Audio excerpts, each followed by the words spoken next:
So first, thank you very much today with us in our second session of the third AFIN Congress. This is our first keynote speaker, which I'm gonna now read a little bit her biography, so you know who is gonna be presenting here today. And I'm sure later on, if I miss anything, Sanna, you will add to this presentation. So, Dr. Sanna Spišák is a researcher who is not afraid to ask difficult questions about power, intimacy, and technology. She leads the Concept Spectrum, the Many Facets of Consent project at the University of Helsinki, Helsinki Inequality Initiative, founded by the Research Council of Finland. Her work focuses on mediated sexualities, sexual rights, and digital media. Topics she explores not only in academic journals, but also in classrooms, workshops, and public discussions. Whether teaching future professionals in sexology, youth work, or healthcare, she brings clarity and critical depth to complex issues that matter. Sanna has served on the board of the Finnish Society on Media Education for 8 years, including 2 as vice chair, contributing to national dialogue on how media shapes learning and life. Most recently, she co-edited the first Finnish textbook on co-research, which name in Finnish I won't read due to linguistic issues, but it's translated in English as Co-Research Ideals and Practices, Temper University Press. In this way, she's opening new ways of thinking about research with, not just on, communities. Thank you very much, Sanna, for accepting our proposal of presenting today digital platforms and youth sexuality. Whenever you feel like, please go on. You have about an hour, which you said maybe you won't use it all.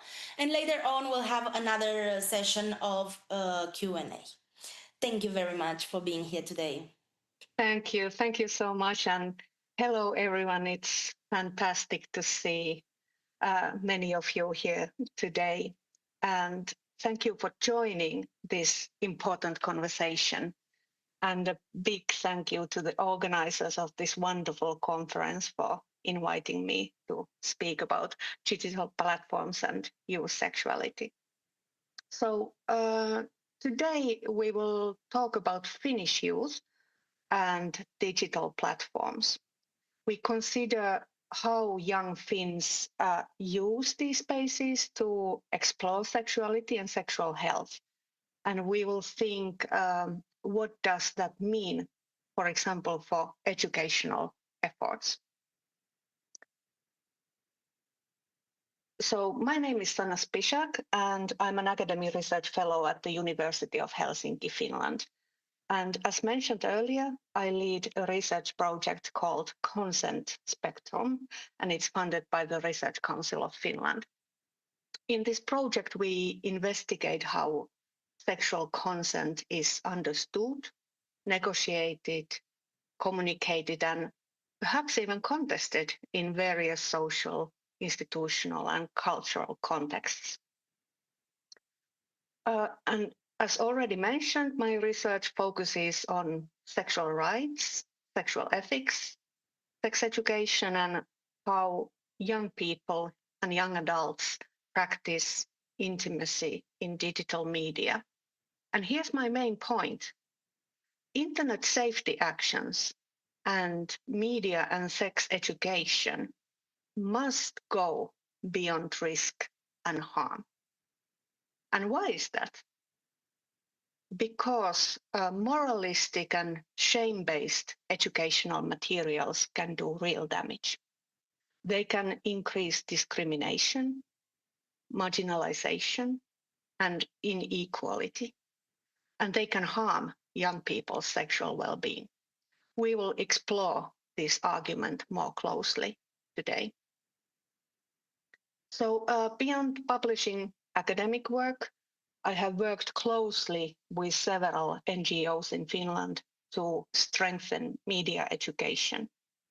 I have organized several national events on sexual rights and media education, bringing together researchers, educators, activists, and policymakers. And as mentioned, I'm also very interested in co-research, and I have co-edited the first Finnish textbook on co-research. So how to do research together with young people, not only on them. So outside academia, I'm a mother of 2 teenagers, so I have also practical experiences about the things I will speak today. And I love knitting and gardening. So that's a bit about myself. So let's revise what we will talk about today. I invite you to reflect with me and with Finnish youth who participated in my research on what platforms offer in relation to sexuality and intimate relationships. Platforms are spaces for sexual learning, expression, and connection. So we will look at different research findings, and we will also hear young people's voices in today's presentation. And we will think about how educational efforts can truly support sexual rights in digital spaces. And most of the things I will speak about today are linked to the Rethinking Young People's Practices of Mediated Intimate Exchanges sub-study that was conducted here in Finland within past 6 years. And in the slides, you can find the link to the project website. But before we dive into the research findings, let's pause for a moment. I think it's important to know and understand a bit about Finnish legal and cultural context. In Finland, a child cannot legally consent to a sexual act with an adult. The absence of voluntariness is a key element in defining sexual offenses. The age of consent in Finland is 16. Mutual sexual relationships between adolescents are not criminalized as long as they respect each other's right to sexual self-determination. We often call this being on equal footing, and that means that there's no big difference in maturity or power between the youngsters. Consensual sexting between teenagers is also not a criminal offense in Finland, and this is different from some other countries like parts of Australia, England, or Wales. Recent reforms have modernized the Finnish criminal code. For example, sharing sexual images without consent is now punishable. Sending unwanted sexual content like an unwanted nude or sexual message is also punishable as sexual harassment. These legal updates show a clear goal: protect young people in digital environments while also respecting their sexual autonomy and expression. Now, let's look at the cultural context. Finland is a highly internet-intensive country. Young people here have constant access to digital platforms. According to our official statistics, 100%, so everybody of Finnish youth aged 16 to 24 use the internet, and 84% of them use it several times a day. So what about popular platforms? I think this is quite a global thing, at least in Western parts of the globe. So WhatsApp, YouTube, Instagram, TikTok, Snapchat, they use these platforms for everything. So socializing, studying, hobbies, shopping, and intimate relationships. digital spaces are deeply woven into young people's everyday lives. These platforms are not just tools for communication. They are, in fact, spaces where youth explore their identities, build and maintain relationships, and also express sexuality. I have learned through my research that digital communication, dating apps, and platformed environments play a vital role in supporting sexual health, erotism, exploration, and intimacy. In short, in Finland, mediated sexualities are not marginal. They are central to how many young people experience and express sexuality today. So now that we have a bit of an understanding of the cultural context, let's look at a couple of studies to understand young Finns' mediated sexual exchanges. So what do they do on screens? According to the school health promotion study done about 10 years ago with over 180,000 respondents, Finnish youth aged 14 and older reported different online sexual practices. For example, 20% had sex talk online with someone other than a healthcare professional. 48% had access to sexually explicit material such as porn. 14% had used webcams for intimate content, and 3% had sent nudes or semi-nude images. Interestingly, at the same time, physical sexual experiences among adolescents declined between 2000 and 2013. The abortion rate among girls under 20 dropped to its lowest level since the 1970 Abortion Act. Kissing, cuddling, petting, intercourse all decreased, and this trend has continued. Similar patterns can now be seen not only among Finnish youth, but also in the adult population, both in Finland and globally. Several factors may help explain why physical sexual activity has declined. Young people today spend much of their social and emotional lives online. Digital communication offers new ways to flirt, connect, and explore intimacy, sometimes replacing face-to-face encounters. At the same time, social values have shifted. Sexuality is increasingly seen as a personal choice rather than a social expectation. Many emphasize consent, emotional well-being, and the freedom to say no. Broader social changes also play a role. Economic insecurity, stress, and mental health challenges can reduce opportunities or desire for physical intimacy.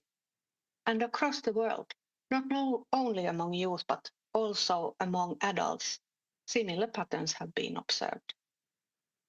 So rather than disappearing, sexuality is transforming.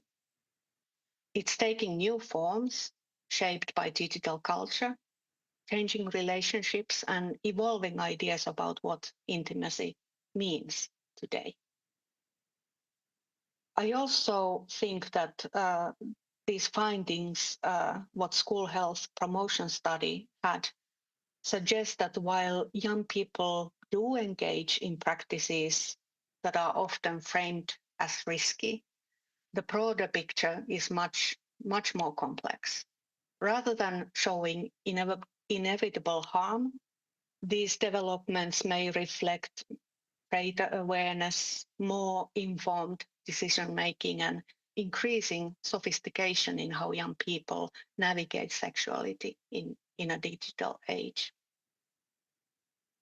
So Let me now introduce briefly my doctoral research. It focused on how young adolescents engage with porn and how they think about it. I used 3 types of material, over 4,000 questions young people sent to sexual health experts. We had also written memories about early experiences with porn that encompassed over 850 pages of text. And then also we had a web-based survey of Finnish youth. So together, these different sources, research materials give a rare, multi-layered view of how young Finnish people talk about porn and sexuality. One key finding that I had challenges a common assumption. Exposure to porn is not new or unique to the digital generation. Porn has been a part of youth culture in Finland for decades, long before the internet. In fact, we have evidence that it has been a part of youth culture at least since the World War II. What has changed is how it circulates and how young people make sense of it. And another important point, young people are not passive consumers. Many show strong media literacy. They can tell the difference between pornographic representation and what feels real or desirable or wanted in personal embodied relationships. Young people's reflections often show critical distance, sometimes humor and awareness, qualities that are often ignored in public debate. Dominant discourses about young people and porn in Finland focus often on risk, harm, and moral panic. But my research shows that adolescents are active agents. They interpret and negotiate porn in relation to their own values and social contexts they live in. So, what does this mean for educational efforts? If we want to support young people, we must move beyond fear-based narratives. We need to listen to how young people describe their experiences and needs. My research shows how young Finnish people navigate sexuality in a media-saturated world and how their engagement with porn reflects not only curiosity, but also process of meaning-making, identity building, and negotiation with cultural norms. My research also shows that young people's engagement with porn is much more complex, diverse, and thoughtful than public debates often assume. So instead of focusing only on risk, we should listen to how young people themselves interpret and make sense of sexual media and use that knowledge to inform education and policy. And yet I have a third study, so let's look at sexting. A recent school survey found that among Finnish youth aged 15 to 20 who had intimate relationships, 44% had sent texts and 55% had received texts. So why do young people send texts? Girls often said that they wanted to feel flirty or sexy. They responded to a partner's request or they wanted to get attention. Boys often said that they wanted to respond to a similar message or a partner's request, and they also saw sexting as a part of a romantic relationship. And how did these young people feel after sending or receiving sexual message? Boys said that they felt aroused, wanted, loved, and sometimes they felt a boost in self-esteem. Girls said that they felt wanted, sexy, loved, safe, and often felt a boost in self-esteem.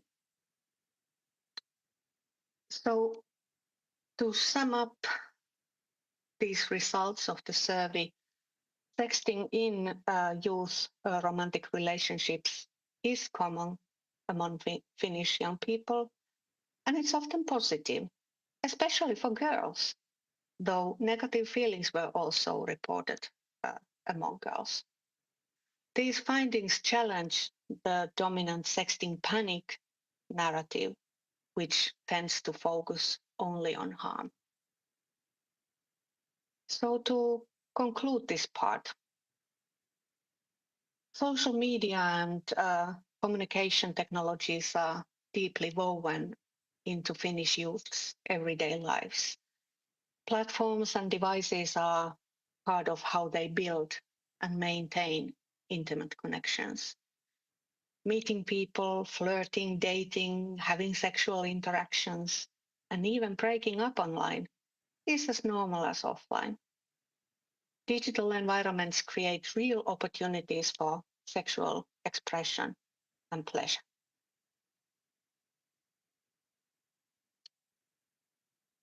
We have now seen how digital platforms shape young Finnish people's sexual lives. Let's pause and ask, what principles should guide education in this context? For me, the answer is clear: sexual rights. Let's talk about what sexual rights are and why they matter.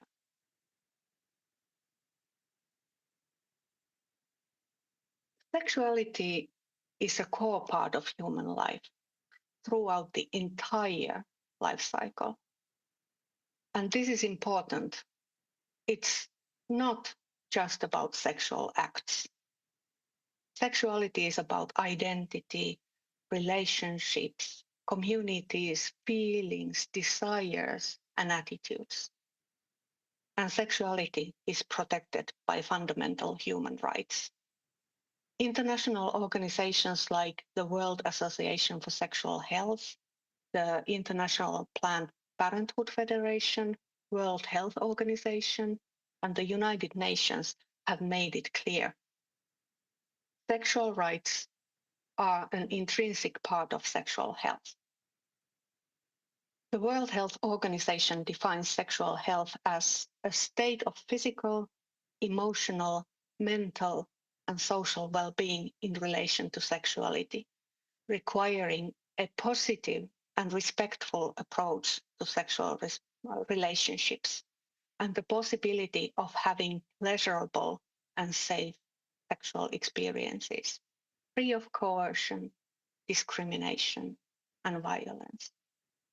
Note the words positive and pleasurable here.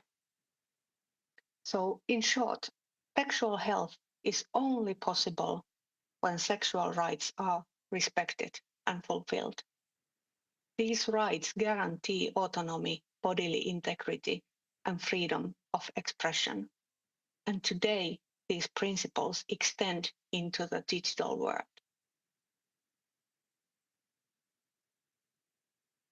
So just like adults, all young people are entitled to sexual rights that support their development and well-being. These rights are universal and interconnected. Each one matters, and each one influences the others. I have here a picture that briefly shows what are the rights. So right to equality and non-discrimination, right to privacy, right to information and contemporary sexuality education, right to autonomy and bodily integrity, right to the freedom of thought, opinion and expression, right to participation, right to be free from violence and coercion, and right to sexual health with the possibility of pleasurable, safe sexual experiences. So, for example, you cannot ensure sexual safety without also respecting privacy and the freedom to explore and express sexuality. If any of these rights are denied, others are blocked. And this harms young people's ability to grow and make informed, rights-based decisions. Our goal should be to help young people gradually develop the capacity to take responsibility for their own choices. That means finding the right balance between protection and autonomy, not just focusing on age, but on individual capacity. Sexual health and well-being also matter in digital spaces. Online life is not separate from offline life. Platforms are part of young people's social and intimate worlds. And according to the World Association for Sexual Health, access to sexual pleasure is part of human experience. It should be integrated into education, health promotion, and advocacy work. Freedom to express sexuality, orientation, and preferences is essential for building meaningful relationships and communities. And what about educational efforts? They should also cover consent, expression, and pleasure, not only protection from harm. So let's shift to the next part and talk about harm-based education. We have talked about how young people use digital platforms, and we have taken a quick look at the sexual rights. So next, I want to look at what happens when education focuses too much on protection from harm while neglecting other sexual rights as freedom of expression and pleasure. And I will share what young people themselves think about current approaches to internet safety and sexual education.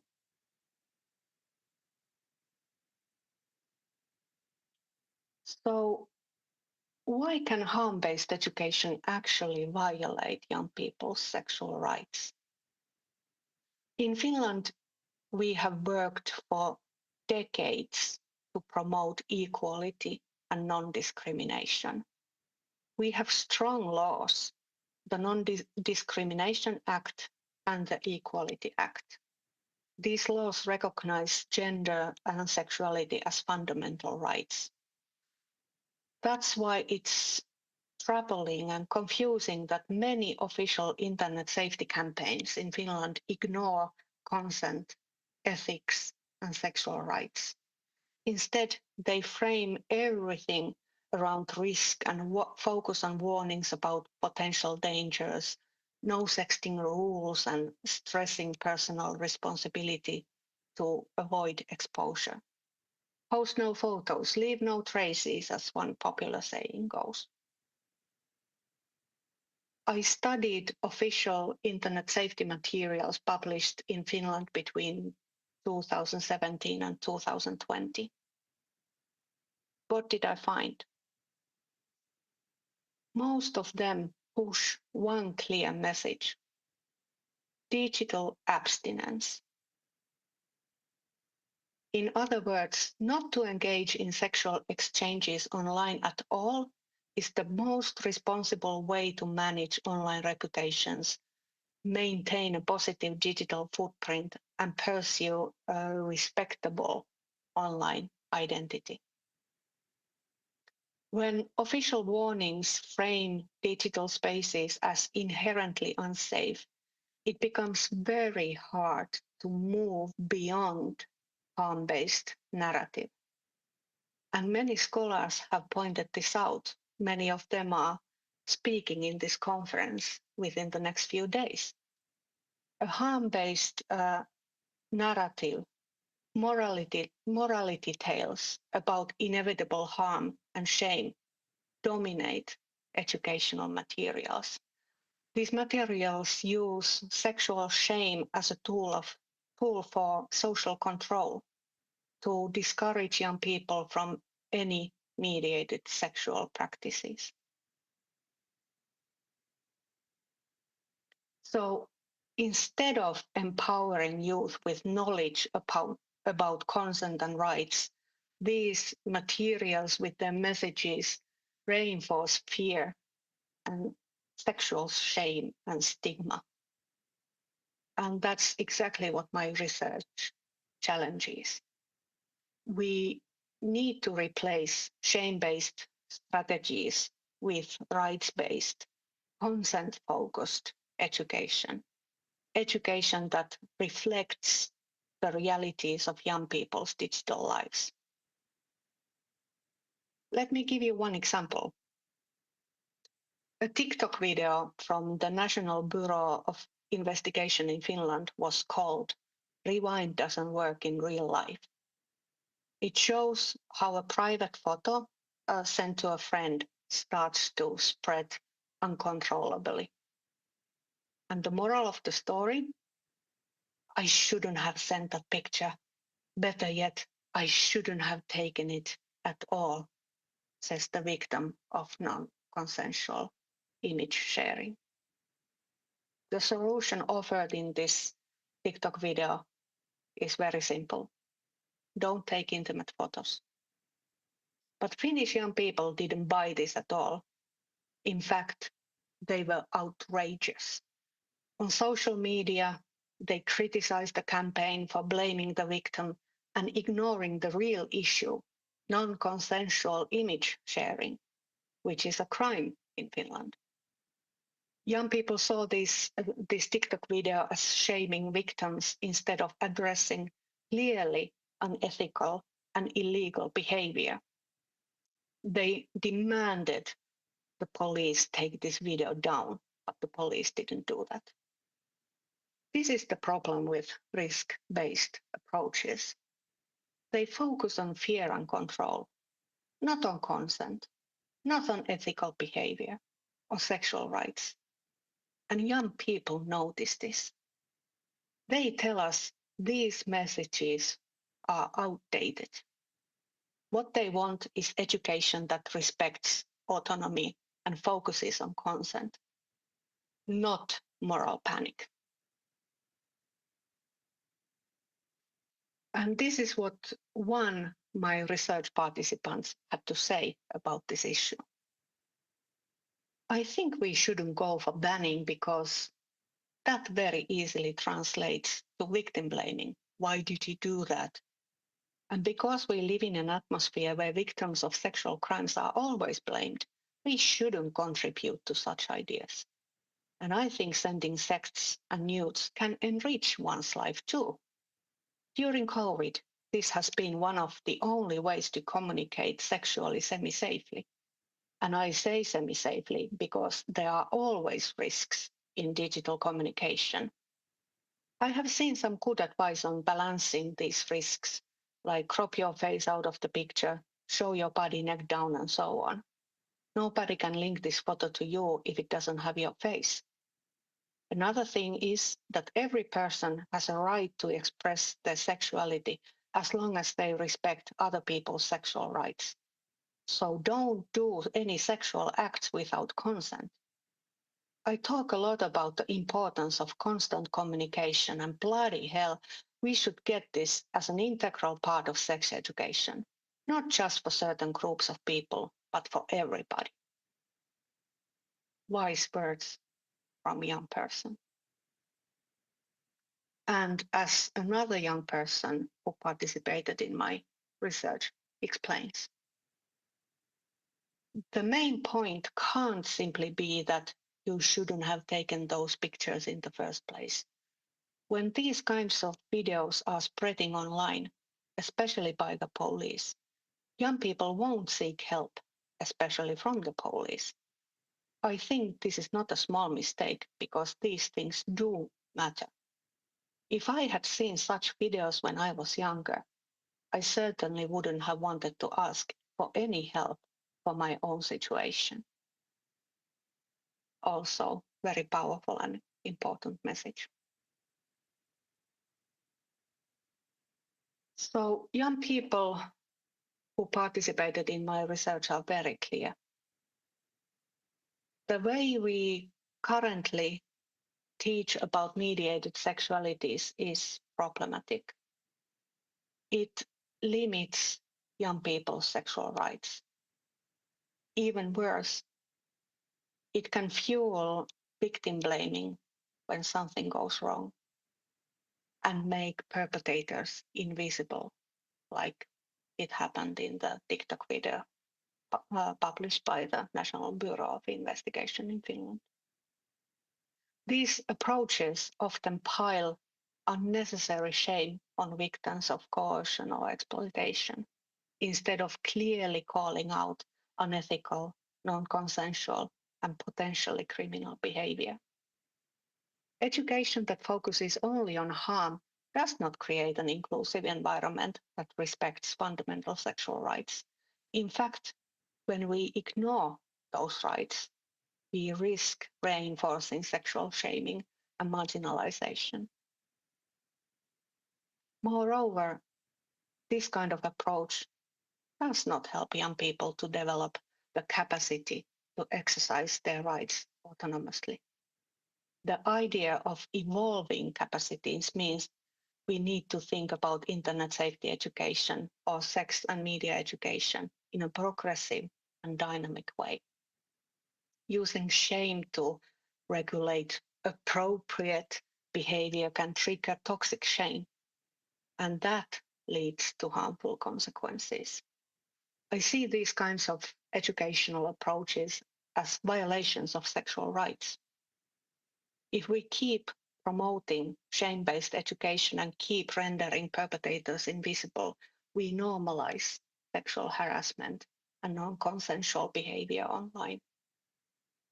Worst of all, harm-based education fails to address the real issues behind grooming, sexual shaming, and harassment. Of course, tackling online harm is essential, but current resources put too much emphasis on victims' behavior instead of clearly naming what is illegal, unethical, and disrespectful of others' sexual rights.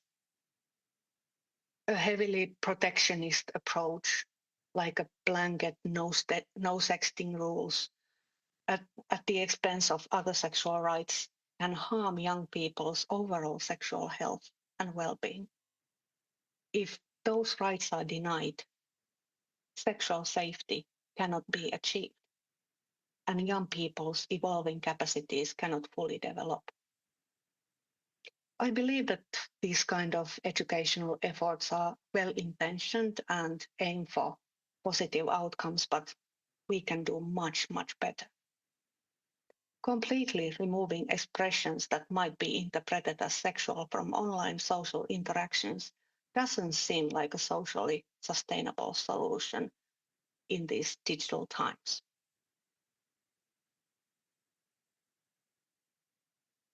So we have now seen why harm-based education falls short.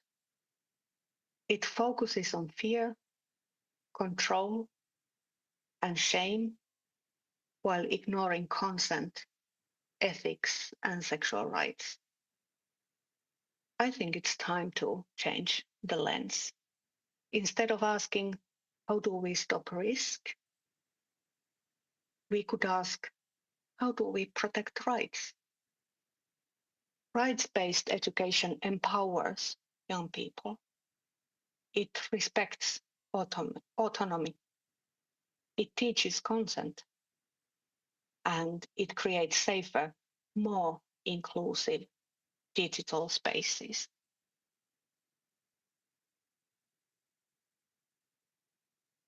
So a few words about sexual consent.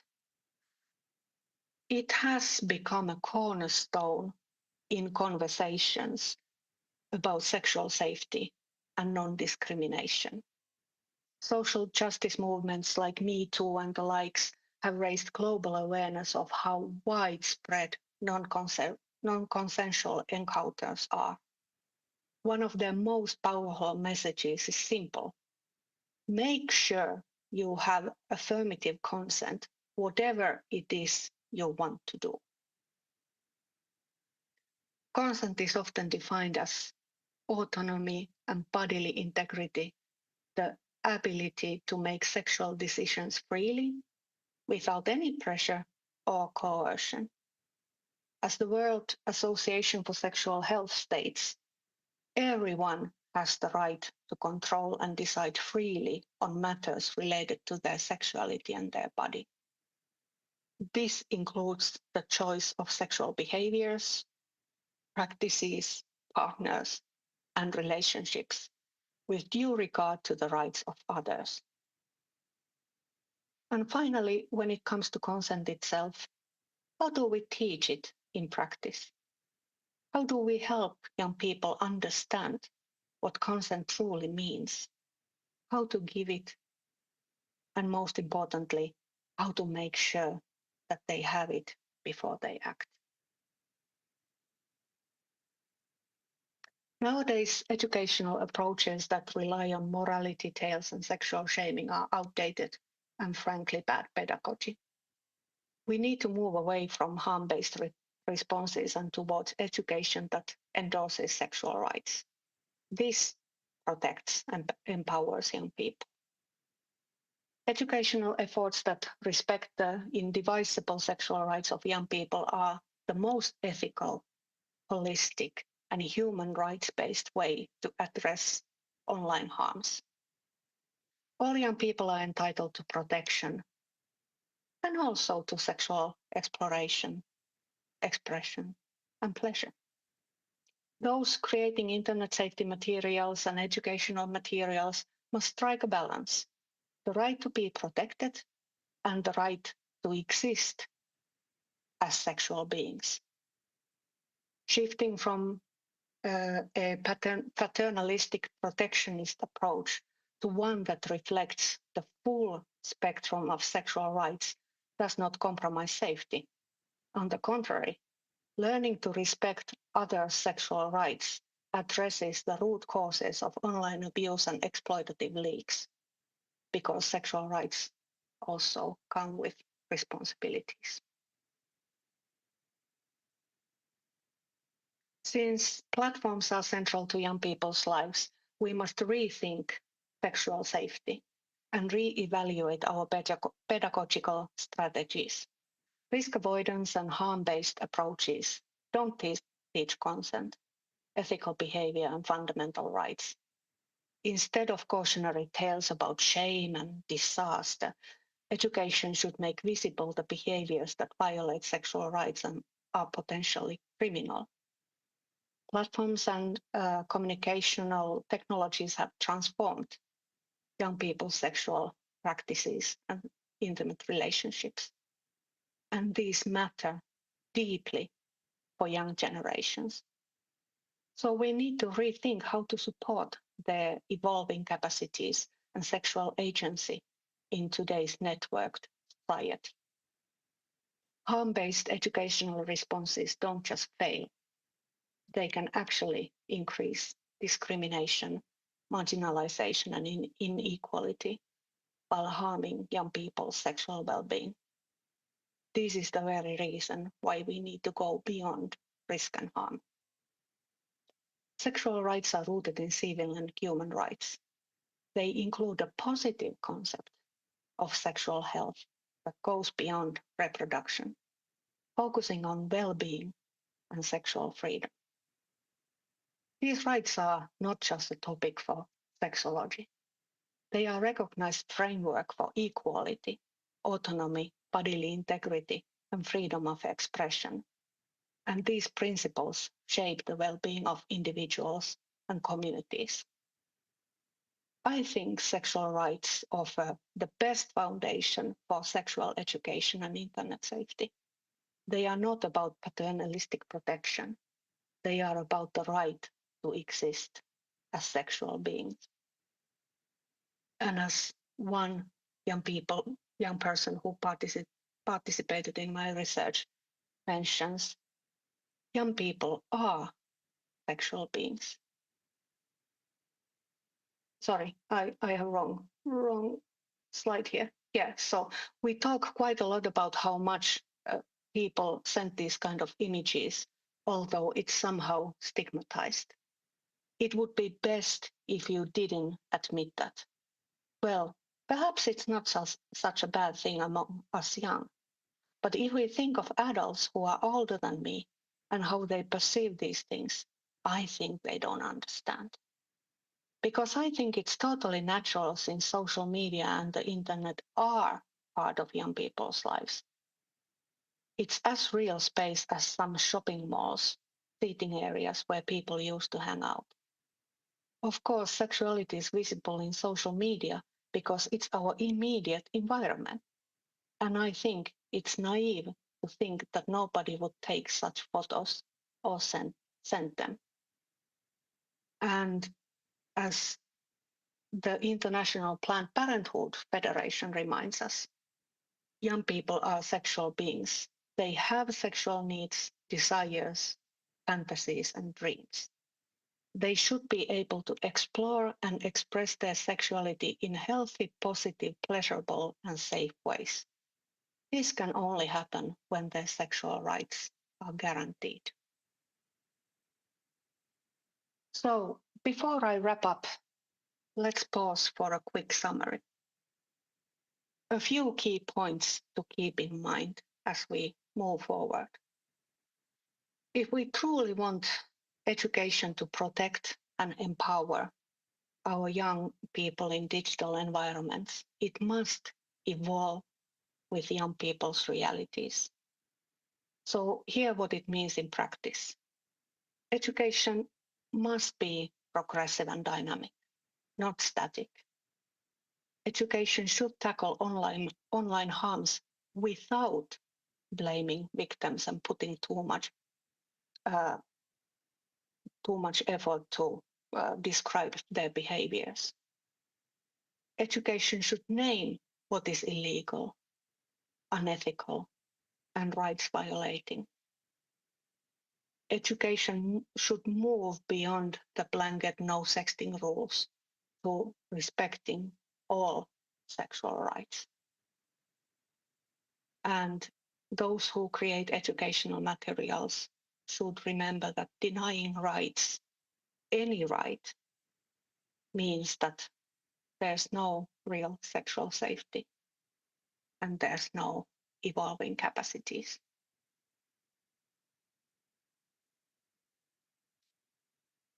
So, what should we do next?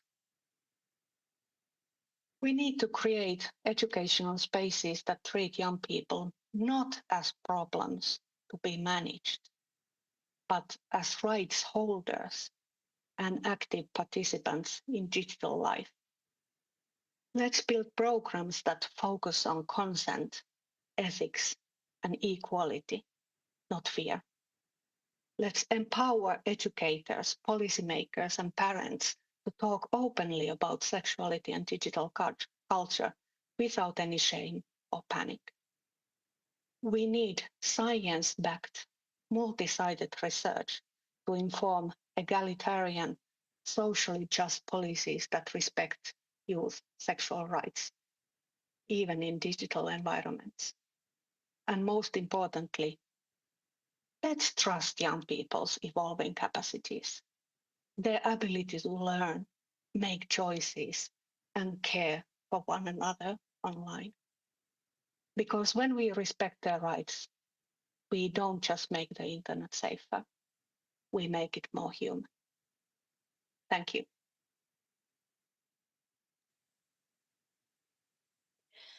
Thank you very much, Sanna, for this wonderful presentation, which is not only revealing, but has also pinpointed a lot of the important conversations that we should be having nowadays, especially regarding the risk-based education and how we should switch from this idea into incorporating what children, adolescents, and young people actually do think about and comment and experience in their daily digital lives. And not only, because as it has been said by you, and I'm sure it will be said by many of the following presenters, now this switch of paradigm is important, and we should listen to them also, because it has been years where we've ignored this part of the human interaction, and also on sexual digital practices that was going on, and us as adults, we were completely